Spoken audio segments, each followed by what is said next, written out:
Hello and welcome to Dateline New Haven on WNHH-FM, New Haven's home for community radio. I'm Paul Bass, inviting you to look behind the headlines and the stories that make our community tick. I have a warning, consumer warning about today's show.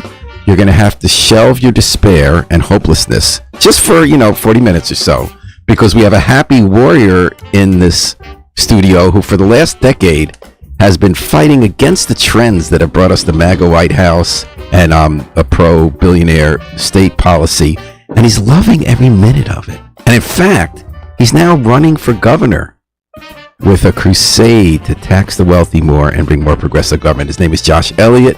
He's a state representative from Hamden, and he is seeking the Democratic nomination for governor in 2026. Josh Elliott, welcome back to your home here at Dateline New Haven. Thanks, Paul. Can you believe it's been a decade now? You and I have known each other for a decade now? It's crazy. It is, and I'm just going to get to that a little bit later, how politics evolved, because it started with the Bernie Sanders for president campaign. You worked on that, and then you took that group of people and that message to have an upset and win a seat in the state legislature and kind of carry that agenda forward at home. Mm-hmm. And, let's get right to it. How does that, so you were looking at certain trends that year in 2016 to surprise people when a socialist did pretty well in a national campaign and was raising issues that to some extent cross over to people who support MAGA, right? Some of the stuff against elites and obviously with different prescriptions, but the same kind of outrage at the system and the status quo. Sure. How does that look a decade later? So the story I always tell is that when I was knocking doors for Bernie in New Hampshire, there was somebody on the side of the road that they had gotten sort of stuck in a ditch, and we stopped by and said, "Hey, you okay? We're okay, waiting for somebody to come by." And we just struck up a conversation, and we'll help you if you want. They said, "Yeah, sure, stick around." And it turns out that they were either going to vote for Trump or Sanders. And there were a lot of people like that. And there was a lot of people like that. And that was a light bulb moment for me, recognizing that, yes, there's some people that's policy. I am one of those people. But for a lot of the people, what are you presenting to the public? Can people feel like they trust you? Are you speaking to people's emotional state and not just their sort of prefrontal cortex state? And I think about that a lot with this work, that you can't just be talking about policy. You have to be speaking to how people are feeling. And so how are people feeling? Terrified. I mean, this is... I have one theory that I think is genuine right now in our moment because what's happening in our country with the creeping fascism. But I do think maybe for the rest of our lives, Josh, I wonder if given the algorithms of social media, that companies that control the information we see now on a mass level stay in business and make their money by having us terrified even and freaked out about stuff that we don't need to be freaked out about. Everything's about clicks and views, and that's what gets clicks and fears. And fear. And so I think that's what's happening in a large part in our party right now, is we can combat fascism in one of two ways. We can sit and wait and hope that the constituencies across the U.S. provide us better numbers of Democrats within the legislature or more sane Republicans in the legislature, or we can fight actively against it. And there's... I'm guessing you might be a B guy. I'm a B guy.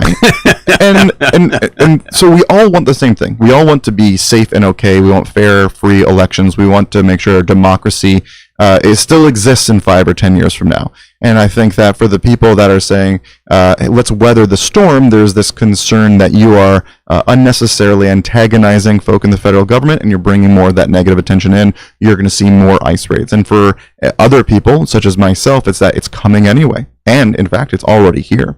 And the worst thing that you can do is let the federal government be attacking us city by city, state by state, and not being unified and vocal against this. And I think the worst thing that we can do is just try to weather the storm, because the bullies are not going to go home unless you stand up for yourself. So that's one of your 3 top issues. You've done a lot of like a lot of people running for office now. You were earlier on this. I noticed that everybody now does their videos down to Alder for Ward 1 in New Haven. Like some of those are pretty good. Everyone's trying to be Mom Donnie. Yep. But you were very clear that one of your 3 top issues on social media is guarding against federal overreach. How best to address Trump. So if you're governor, what can you do that Ned Lamont is not doing? I mean, you can even just look to what we did this year in the legislature. We had a robust bill that came out of the Judiciary Committee, a committee that I'm on. And what this bill generally does is it says that the state government cannot be coordinating with the federal government, doing the federal government's job of ICE and allowing them to know where our immigrant populations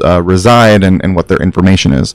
And so a couple things that didn't pass this year were things that the governor specifically was fighting against. Some of those were courtroom protections. Some of them were protections ensuring that we aren't sharing personal information that we collect in the back end through our agencies, allowing people to file suit against municipalities in the state if there are bad actors that are releasing this information. There's a slew of things that the advocates are working on, the ACLU is working on, that the governor was very, very fearful of bringing that negative attention in. And I think that frame, that fear, is going to serve us very poorly over the next 3.5 years. So Harry wants us to explain to people why we think Trump is fascist. He's a Trump fan.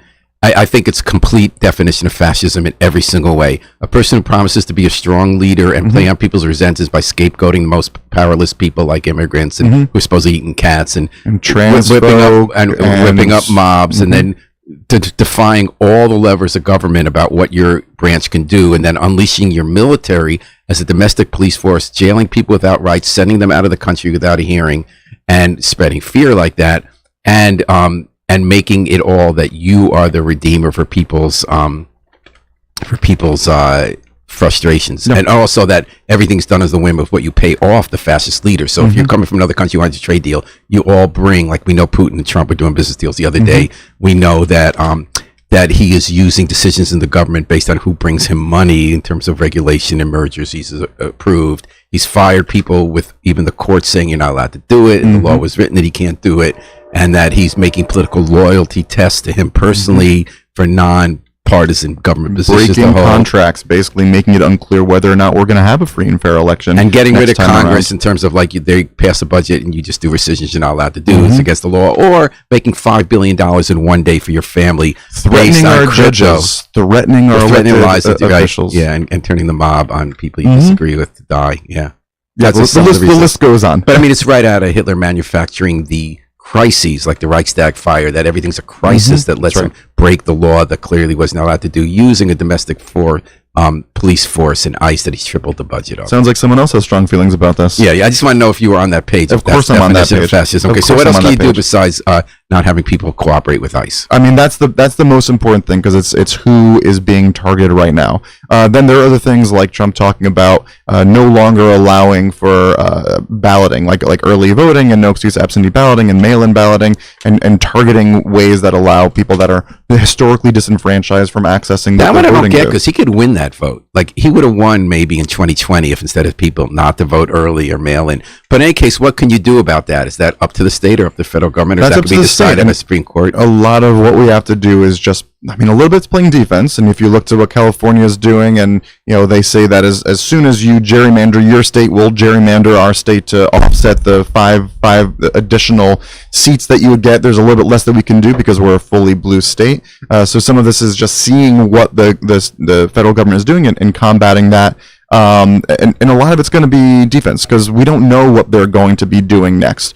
And we have a lot of really good protections in place, but it's also a little bit of the framing as well. And just, again, seeing what those conversations are like within the legislature about how we want to push back, and always being told that we need to be very careful. I think we need to stop being careful and start being a little bit more forthright. What would be a way of doing that? Give me an example. Again, specifically about the immigrant populations. Okay. I would really go back to the wind farm. So we were all along with all this money to build a wind farm. Now there's a government policy reported today to try to get all federal agencies involved with stopping wind farms, even though we're supposedly wanting energy independence, because Trump doesn't like them. He doesn't like they block the view and like the people he doesn't like the environment.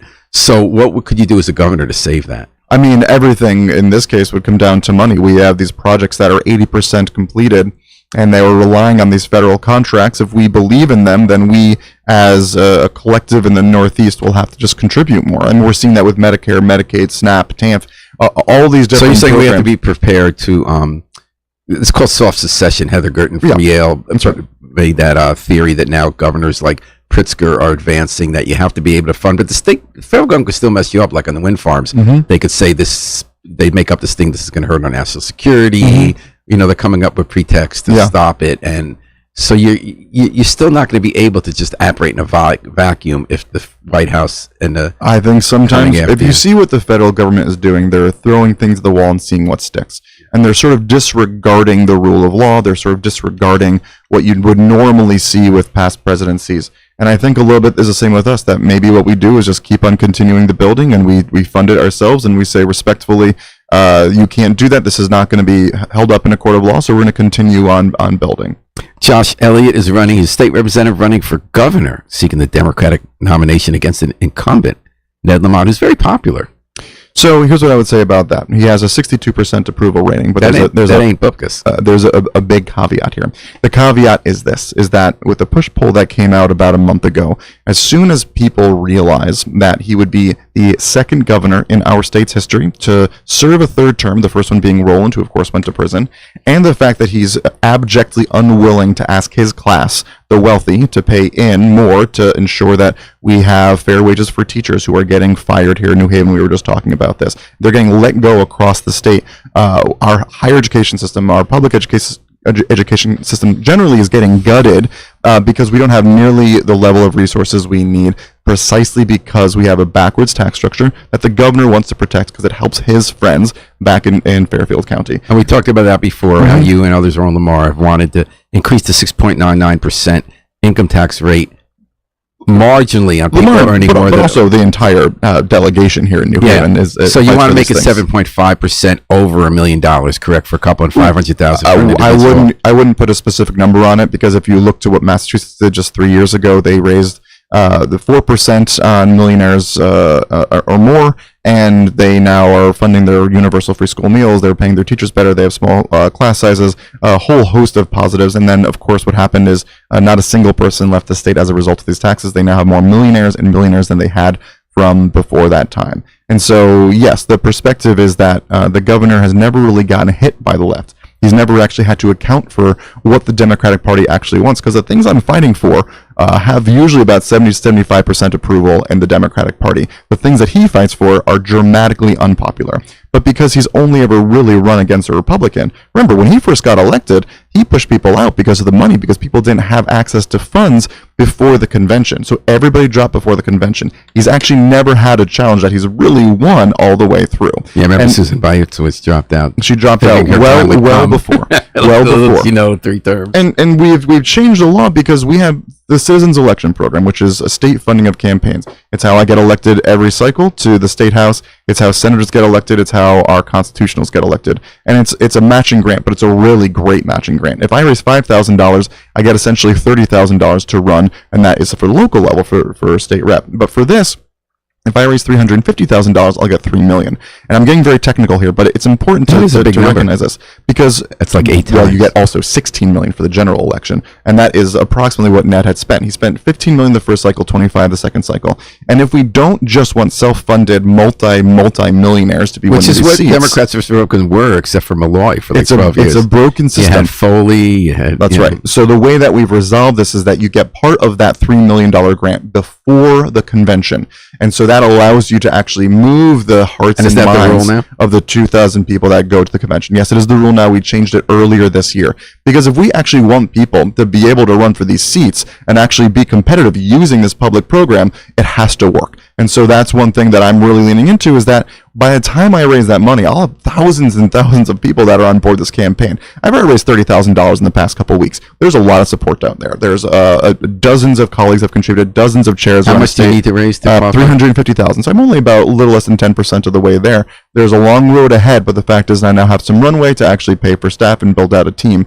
The thing is that this is a very beatable governor. And what you see from these polls, it's a snapshot in time of where we're at now. But as we begin to have these harder and harder conversations, and he fails abjectly in answering these questions about why he doesn't actually stand with the Democratic Party, I think people are going to be surprised. Is he better than a Republican? Yes. And if he ends up winning the convention or winning the primary next year, will I be supporting whoever that person is? Yes, because I want to make sure that a Republican doesn't hold the seat. There is a difference, but the governor is very much not aligned with the Democratic Party right now. So you've heard the conventional wisdom back from when you worked for Bernie in the primary, which people say if the Democratic Party goes left in a primary, then you lose the center, which decides the election in the general. Is that the correct way of looking at the political calculus? Some of the things I'm fighting for are popular among Republicans too. And Any examples? Taxing the rich. It's popular across the political spectrum, and I'm really talking about building up the middle class. If you talk about why labor is unhappy with the laws that we put out, I mean, you can look at SB 8 in a minute too. It's because we're not actually acting in a way that helps the middle class. The Democrats over the course of decades have begun no longer looking to labor, looking towards our urban centers and our disenfranchised populations to be getting them into office. We started looking to people with money in the same way that Republicans started looking to people with money. And because of that, our interests have changed so that we're no longer protecting the bulk of the people. And our tax structure shows that. And we can see that over the course of decades as people's incomes have barely increased, and the rate of inflation, the cost of living has dramatically increased. The strain that people feel is real, and it's because of the policies that we in government have put into place. So you're not worried this is going to brand you a certain way? Because obviously Lamont is worried about the middle. He's worried about the middle and the wealthy. And he's worried about Aaron Stewart and Ryan Fazio on the Republican Party hitting as someone, even though he doesn't raise taxes. They feel that even though people might like taxing the rich, when they vote in elections, it seems like it's a powerful issue to say if your taxes spend Democrat. Or is that just old? You feel you can just make the case to people the way Bernie did? It's just going to be what happens. No matter what I do, I'll be branded a socialist. I'll be branded a communist. There's nothing I can do about that. These are things that are popular. And for about 40 or 50 years in the middle of the 20th century, these were things that were just normal. These are just things that we did. And that's how we invested. And that's how we became a first world power. It didn't happen by accident. It happened by investments of asking the wealthy to pay in. And we started feeling by the 80s that we could have our cake and eat it too. And that we didn't have to make investments and things would be good forever. And we started making promises to labor, promises to our workforce that, we'll take care of you on the back end. But then we never asked the wealthy to ensure that that money would be available. And now we're at a point in time where the numbers aren't adding up, and we're asking the middle class and the working poor to take care of themselves when these costs are continuing to increase. And speaking of labor, one of your big issues on your videos is about Senate Bill 8 that would have extended unemployment benefits to people who are out on the picket line for more than 2 weeks, correct? That's correct. Lamont vetoed that. Correct. What about the argument that, okay, would affect 2%? That 2% isn't a whole lot of people, and that we have to make choices on what we pay for. Basically, that is partly running as a fiscally responsible governor. We have a really good credit rating. We have the surplus. What is the response to that? I mean, if 2% of total people in unions, which is a historic low of like 6 or 7%. So we're talking about 0.001% of the population, whatever it is. And the cost would have been maybe $1 million, maybe $2 million a year. It would have been de minimis compared to a $28 billion. What would have been the upside? Strengthening the labor movement, having a ripple effect so that workers have more strength? The upside is that we're protecting the workers against the worst actors, and these are companies that basically after weeks they still haven't really come to the table to negotiate in good faith. To blame the worker, I mean, the workers don't want to go on strike. First of all, I don't know, that is out there, but that is an absolute myth. It is disruptive for their home lives. They are making significantly less money. It puts them at incredible risk. No one wants to be on strike. So this just puts a little bit of additional leverage on behalf of the worker. And like for me, it's like, why would we not want to be on the side of the worker every single time? That is what builds our economy. That is what builds disposable income. Every dollar that somebody who works a 9 to 5 is going to end up back in the economy. Not the same if you're making capital gains of millions of dollars a year. It's going off into offshore accounts. It's going into equities. It's going into other investments. And you're really not going to see that in the same way locally. You're not building economies in the same way locally. We're so far past this idea of trickle down. We know that it doesn't work. We have decades worth of research showing it doesn't work, but we haven't yet quit the emotional component of that fear of like, can't tax them.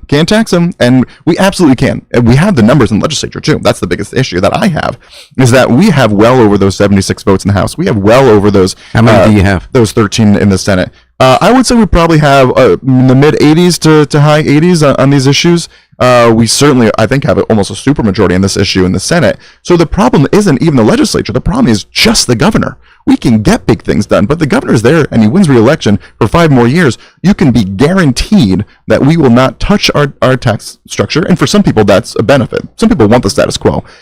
And people are going to continue suffering dramatically. We're going to continue seeing class sizes explode. We're going to continue seeing property taxes explode, because it's easy to say that we have done a good job budgeting on the state level if we aren't sending money back to municipalities, but those costs still exist, and I still believe that we in the state have a part to play on what is happening municipally as well. And Josh, Elliott, seeing Democratic nomination for governor, the other big veto that Governor Lamont issued this session that has been a big issue on your campaign material is of affordable housing bill, HB 5002. That's right. Where we took some small steps to try to get more affordable housing suburbs. Like you can't in a downtown kind of commercial area, you can't use a lack of parking spaces to build housing, right? Or if it's up to 9 units, was that the one with up to 9 units? You can't use parking as a reason to deny. That's correct. And it's some of the other, like, what was, I'm forgetting some of the other. There was some commercial to residential conversion. There was work, live, ride, or transit-oriented development. There was a little bit of fair share of having municipalities start thinking about how they get to having more affordable housing, and it was more carrot than stick, very little about the lack of local control.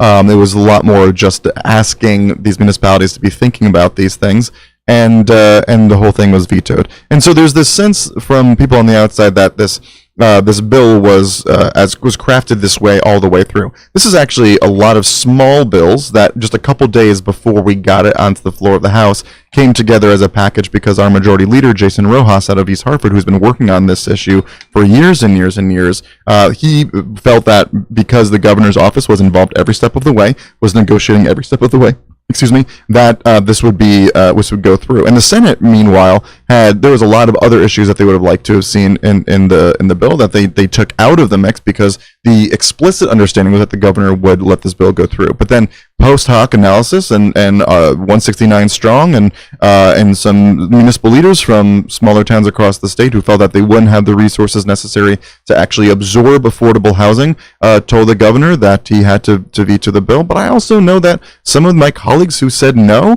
were telling him this is a good bill for the state. And even though we have to because of our constituency and we need to protect our constituency, you shouldn't be vetoing this bill from a small majority of people. The most interesting article about all of this, in my opinion, was Ginny Monk's in the Connecticut Mirror. She went through thousands of emails that Lamont and his staff wrote. And in all of them, they say that none of the opposition was based on fact. That people called in to oppose it, they hadn't read the bill. And that the people opposing it said the bill had things it didn't have. And yet they still felt a need to take that position that they knew was not based on fact. What does that say about politics today? Politics is hard. And sometimes you just got to do the right thing, even though the politics is hard. And what I think we saw was that the governor just couldn't withstand the scrutiny. And if you look at that press conference, he did not know what was in the bill. He was always looking over to his staff to be like, what was in this, what was in this? And it means that the reason that he vetoed the bill was not because of what was in it, which is his responsibility to know, especially if you're going to veto something that's the majority leader's top priority. But it also goes to show that he listened to a vanishingly small percentage of the state. If you look to Jennifer Leeper, who is a representative out of Fairfield, she absolutely crushed her opposition, who is the leader of 169 Strong.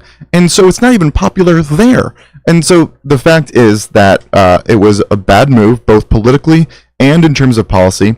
I think that there is a thought that the governor recognizes that our urban centers aren't voting in the same way that they used to. Right, and West Hartford votes more than Hartford. That's right. And because of that, because the suburbs are doing the lion's share of voting, and there's a thought that it's the suburbs who are less likely to want this sort of housing reform, this idea of the NIMBYism. They went to suburbs so that they can live not among people who don't have money. So the feeling is that this was likely done in a bid for a third term. And my feeling is that's incredibly cynical. It's not good for our state. It's not good for housing affordability. We aren't building enough. We aren't making sure that people can live here respectably and in a dignified way. You can say that you have a 0.25% decrease for the middle class's income tax, but then if you look to housing costs the way they're exploding, and then resultantly property taxes are exploding, then whatever you're saying is just, to me, somewhat disingenuous. Josh, you are part of the group that helped raise the minimum wage. Where are we at now? I think we're going to be like $16.73 next year. So and then let's talk about a living wage. Harry asks, what do you think a livable wage is, and how are small businesses supposed to survive the livable wage that you guys want? Right. So if you look back to the 70s and you were to follow inflation from where minimum wage was then, our minimum wage would be around $25 now. And now that makes people's brains explode. How would a small business be able to afford that? Of course, as you change that value of $1, the amount that people would be charging would be different. The whole economy would be changing. It wouldn't be just the minimum wage and nothing else would change as a result. Everything would change as a result, and it changes the value of a dollar. And it means that people who are multi-millionaires, their multi-millions would be worth a little bit less, which is ultimately what we kind of want to do. Because having people with that much money in that small number of hands is not good for an overall economy. It's not good for people that provide services, that provide resources, that need a broad array of people that have disposable income. It's not good for the people themselves. And we're also already seeing Ray Dalio a couple days ago saying that the wealth distribution in the U.S. is what's leading to autocracy. It's what leading to authoritarianism. He's one of those guys. And the wealthy have the most to lose when people go out in the streets with pitchforks. And when you have an authoritarian government who starts sending people into prison, starts ushering legislative officials out the door. There's a whole slate of things that are going to be coming down the line if we don't fix the economics. And people are frustrated because of the economics. And it starts with the way that we tax. And there was a time, and I'm not saying this is the numbers that we're going to be pushing for locally, but there was a time when the top income tax bracket was 92%. 92. Right. And we're talking about 35 being cumbersome. But again, this is how the verbiage has changed because of the way that money has really been changing public consciousness. There's been a dedicated effort over the course of decades to change public opinion on what government can and can't do. And the fact is, I believe in government when you invest in government, and we just haven't done that. So in your campaign material, Josh, you have, if I have it correctly, tell me if I'm wrong, you have embraced the idea of YIMBY, trying to get rid of zoning obstacles and local opposition in the suburbs to allow for more construction of affordable housing. Right. How would you go about doing that? So I just read an interesting book. So I read Abundance. I just read it too. That's my next question. And then Why Nothing Works, I think, is some of their source material. The train in California. And it's really an attack on Democrats. Even though they're Democrats, they're saying the way they've run government has so many well-meaning regulations that get out of date. On progressive Democrats. Yeah. And then I'm reading The Power Broker as well, which is also an interesting history. And then, so when you put it in your Zoom, you actually read the book, the spine will look open. Yeah. Everybody puts The Power Broker. Yeah. And all great reads. And I think that what we've done is we, as progressive Democrats, have become so fearful of centralized government, and the right is fearful of centralized government too, in different ways for different reasons.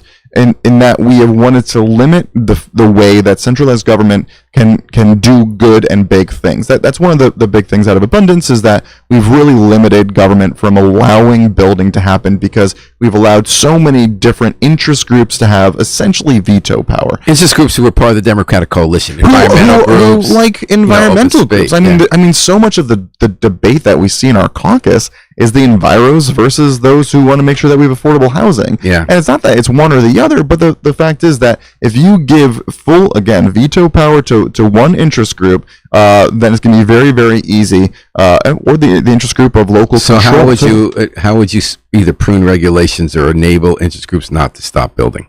You have to have stronger regulations and stronger mandates that also come with resources, because we cannot be asking towns to allow more building when they only have sewer and they don't have when they don't have sewer and only have septic, or they don't have good public transportation. Like, we need to be allowing the building out of infrastructure as well, and that can only come from the state. That can't come from municipalities. And so the expectation that small municipalities allow this affordable housing, if we don't give anything from the state, I think is going to be a big part of that puzzle. So you would support, as in the bill, rules that make it harder for towns to say no to affordable housing, but you would couple it with mass transit. You have to. And you have to. Okay. And sewage and things like that. That's kind of interesting. So yeah, I read the Klein book, and I really found it interesting too. And but my one question was, it's sort of an argument against the small planet argument, that constant growth. Like they say, the answer to climate change is going to be we're going to get great stuff with carbon capture and stuff, which I've always kind of thought was true. But in their vision, you just have endless energy, endless creation. And some people feel that is not a healthy way to live. Yeah. Or even a way, like all the data centers now need so much power that they're overwhelming the grids with their requests for power in parts of the country, more power than is already being used by an entire community. So are they right that we should just be embracing build? I think it's the way that you build too. I think it's It's more building up. It's being more consolidated. I just read a really interesting piece of SRO, single residency occupancies, that for a long time you would have essentially hotels where like you just have one little room and just finding more affordable options even within what we have. So the answer no is not only just build, but that has to be a part of it too. Have you ever found yourself having to tell constituents you agree with in general, you like, they support you, that you're not with them in killing a project in your district? I don't have a lot of those conversations. I mean, there are a couple of projects that are happening around me. There's a YMCA that's looking like it could be affordable housing, and I see signs all up and down the road saying that they don't support it, and it's a thing that I would support. When we do have conversations, I'm a big believer that you can disagree on something and you can, as an elected official, and still get that person's support. I think it's more important to just listen and like make sure that the person feels heard and that you aren't disregarding their fears and their concerns. But the fact is there's no elected official that you as a constituent are going to agree with on 100% of the issues. And I think too often we as elected officials are just going to want to not fight because there's maybe not a lot of people that are going to be fighting for affordable housing in Hamden. There are some, and they're very strong, and they're great advocates, but maybe not as vocal as the ones that don't want it. So you have to really wade through what your own moral and ethical compass is and what you are trying to accomplish and how you're trying to be a better player on the state level as well to make sure that we're helping to fix the problem. Josh Elliott running for the Democratic nomination for governor. One of your issues in your, which I think you've done a really good job on your social media. I enjoy that. Thanks, man. I watch everyone's videos now, because since Mom Donnie kind of turned this into the thing. Yeah, you're doing a good job with them. You talk about rent stabilization and tenant protection statewide. Mm-hmm. I know one of the laws was empowering local fair rent because those are really good and tenant unions. How would you do it? Would you do it through a New York style rent? I know you were rent stabilization, not control. Would you like to institute that in the state? Do you think that could happen? It could happen. I personally need to do some more learning. I will say that the folk that are over at the tenants unions are incredible advocates, and I'm aligning myself with Nicola Mar Singh, who of course is the spouse of Roland Lamar, who is the nation's foremost expert on these issues, and everything I want to do is just to make sure that she's proud of my work. So we'll be actually talking after I meet with you. That's hard because once you disagree with her once, you're kind of in the doghouse. I hope that's not the case. I hope that I can continue to build trust there. I want to be able to. If the worst thing that happens is that I put ideas into the water publicly and show that they can have mass support, that to me is a really big part of this campaign too. I'm running to win. I already have 15% for the convention in May. Oh, you do? Oh yeah. Yes. There's a surprising amount of frustration internally within the political culture with this governor because of the ways that he handicaps the party from doing really big things, and we can do big things. So you think you'll definitely be on a primary ballot? Yeah. Yes. But in terms of specifically housing, I think that this is the first and foremost one of the biggest issues that we're facing, looking at just cause evictions, looking at tenant protections, looking at affordability. These are things that what I find is that Democrats often will use catchphrases. I'm really disinclined from using anything catchphrasy until I really have a good scope on the policy. And so that is one thing that I'm still getting up to speed on. The fact is that you have to have a general understanding of so many things when you run for the position. Well, it's interesting how fair rent council commissions, we saw it in New Haven. Once you empower them, and once there's a group like the tenants union, bring people in, they can actually do the job. Oh yes, they can, and they have to have teeth. Yeah. So the another big issue on affordability that crosses all political parts of the spectrum is energy costs. Everyone's bills went way up this year. Yes. And the Republicans are making some pretty good progress in the public mind, and there was a bipartisan bill. Why has energy gotten so high, and what should we do about it?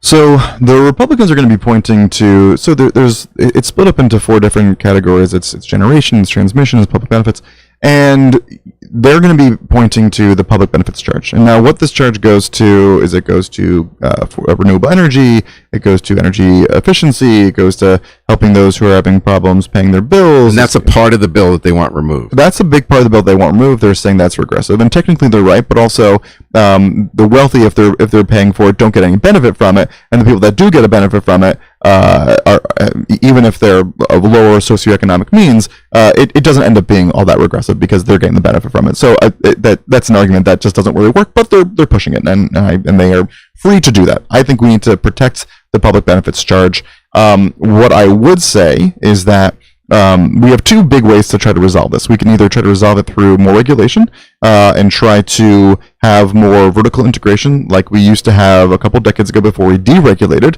and started going to the open same market. Company generates the electricity, and then we can buy straight from them here. I think that's the best thing, and then just regulate them like a utility.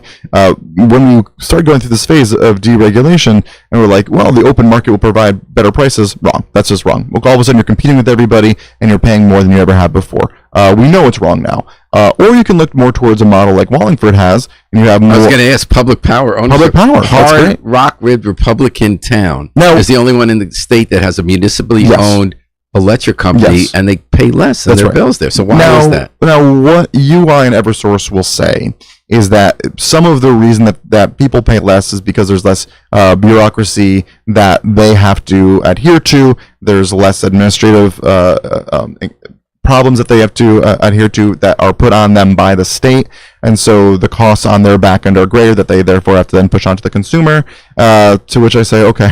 I mean, so we still can allow for more municipalities to have locally controlled energy, and I think that both paths are feasible to try to either incentivize towns and cities to have more of that local control, or to try to in one sense put the genie back in the bottle and create a fully regulated structure again.